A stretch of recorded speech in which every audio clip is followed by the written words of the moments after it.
but I got to worry about my staff and people's feelings about it coming out looking like a baby.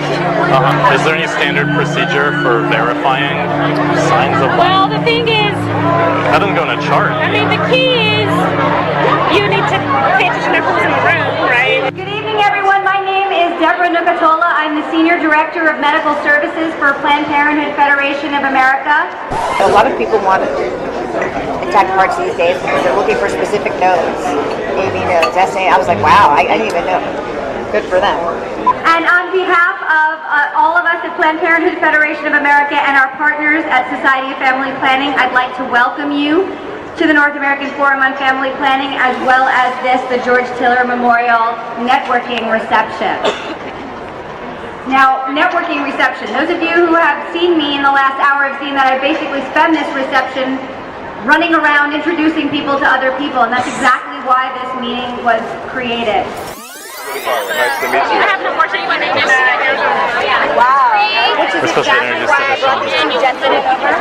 Robert Sarkis with Biomass Procurement Services. Oh, okay. We do tissue collection. Oh, sweet. Good to meet And they're you. looking for Arizona as an area where they might Right. be able to We're based out of the Los Angeles area, like Norwalk, Long Beach, that kind of area. Okay. So Devin mentioned you as well as the Planned Parenthood affiliate in Arizona, as well as good connections to make. Yeah, absolutely.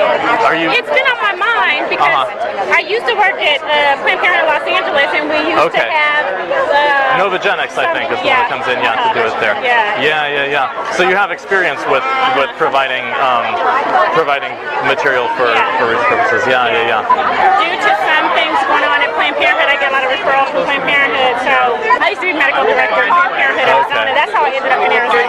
Okay. Because I was with Planned Parenthood Los Angeles, and also I had an academic position at USC. That's how I know Deb Nucatola, because she trained me as a fellow. See, that's how I know Deb Nucatola, because she trained me. It's good to know that someone is kind of consistently going up to 20 to 24 weeks, because especially when someone wants neural tissue, they're wanting, they want fetal brain, they want both hemispheres, for whatever reason, like the sweet spot tends to be like 18 to 22 weeks. Okay. Well, I go up to 24 weeks. There is a practice that kind of preferentially gets the anomaly referrals. Right. No, we want healthy tissue. Okay. Healthy, normative. Most of the patients that come to me are elective. They present themselves. And you go electively up to 24 weeks. Okay. This week coming up, I have a 15-weeker on Tuesday so far, and I have a 20-weeker starting on Thursday so far. Obviously, some of the parameters that we're working with, then tissue needs to be pretty much, pretty intact, because the more physically traumatized it gets, the more the stem cells get kind of mashed up and aren't available for collection. Now the thing is, I don't do induction, so like my technique is a disarticulation technique.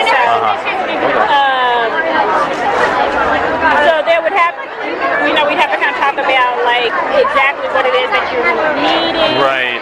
Because breech position is great. Just throw that out there. Part of the issue is it's not a matter of how I feel about it coming out intact, but I got to worry about my staff and people's feelings about it coming out looking like a baby. It's not a matter of how I feel about it coming out intact, but I got to worry about my staff and people's feelings about it coming out looking like a baby. A lot of variables going on. So I don't. That becomes an issue.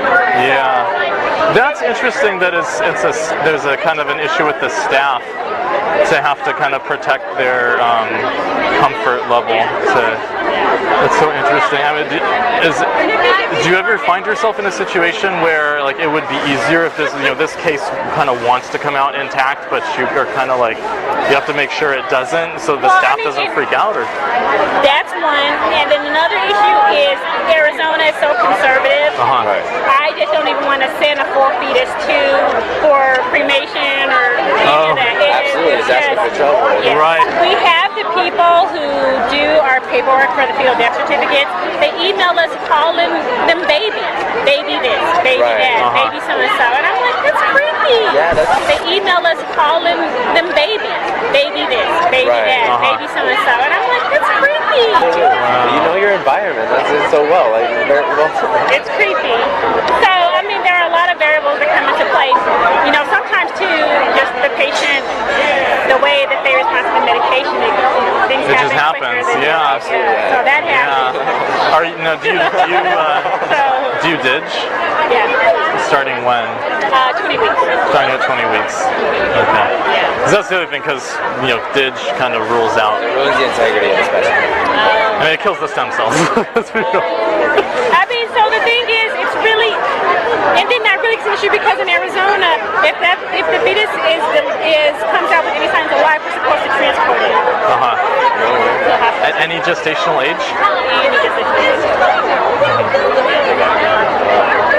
Is there any standard procedure for verifying signs of life? Well, the thing is, That doesn't go in a chart. I mean, the key is you need to pay attention to who's in the room, right? The key is you need to pay attention to who's in the room, right? And Right. because the thing is, the law states you're not supposed to do any maneuvers after the fact to try to cause demise. So it's really tricky.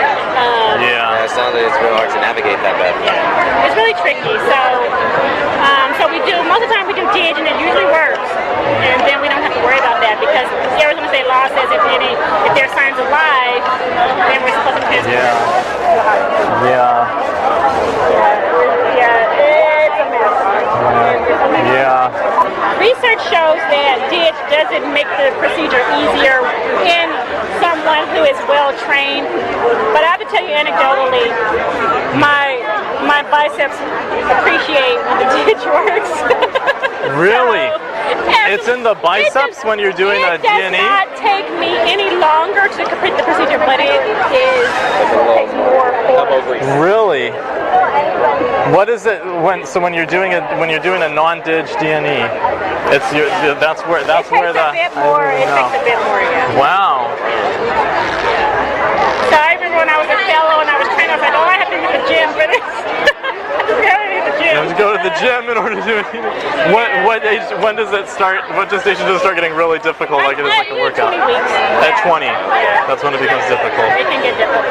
Wow. Now, ideally, you want to have the best amount of dilation as possible. So I think, again, it really kind of comes to in someone who's choosing to participate, we might just take a little extra time, to make sure that we have the dilation. Right. And so a little more time on the front end for, a quicker, easier procedure on the back end. If I'm not going to be doing just articulation, which I would normally do. Right. So. Reach makes it a lot easier because, but the thing is, there's still going to have to be some decompression of the calvarium for it to come out. So. Interesting.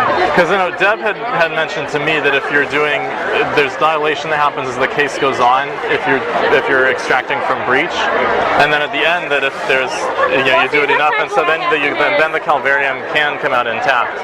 So if you do it starting from the breech presentation, there's dilation that happens as the case goes on, and often the last you can evacuate an intact calvarium. For the most part, we're going to start the procedure before we get to that point. So it's really like, in order to get you an intact calvarium, if the patient's really going to have to go into labor. Oh, it's going to have to be essentially a D&E, or essentially an induction. Yeah, because generally, especially in a breech presentation, everything's going to come out and the head's going to get trapped. That's usually what's going to happen. And so generally, then we just take forceps and, do the rest. So, ideally, the patient would have dilated in the E-face enough that it just for the most part, in general, unless there's like complete dilation that's going to allow the head to come out, there's going to be some level of decompression on the way out. Even if I had not completely, if I'm not using an instrument to try to do that. But again, in a patient who, is consenting to that, then, to an induction. It might take a little bit longer.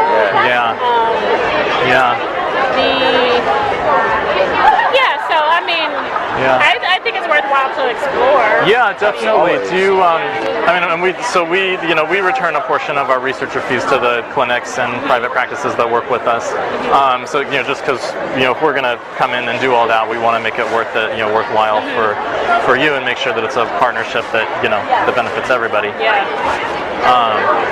So I mean, so that's all stuff to talk about, kind of how to put all the pieces together. But I mean, it sounds like I'm definitely interested. I feel pretty good. I mean, my market share of the abortion services it continues to increase. So interesting.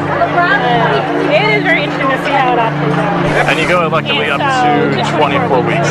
Okay. It's not a matter of how I feel about it coming out intact, but I got to worry about my staff and people's feelings about it coming out looking like a baby.